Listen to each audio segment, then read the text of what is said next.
Hi witches, so it is super early on a Sunday morning, but I just wanted to introduce this video to you.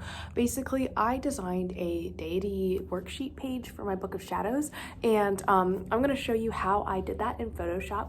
I have a digital download available on my Patreon if you guys are not as crafty or just want like a digital download page. I have it as a PDF and a Photoshop document, so if you want to use that as like a jumping off point. So I think it's a super good idea for any witch who works with the deity to have a specific correspondence page like in your Book of Shadows. So that's what I did for all of mine.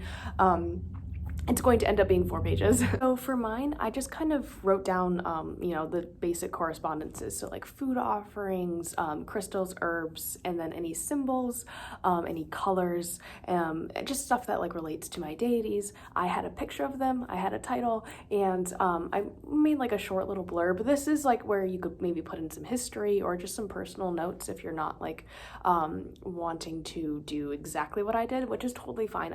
That's what I felt called to do. So I just wrote some nice words about my deities.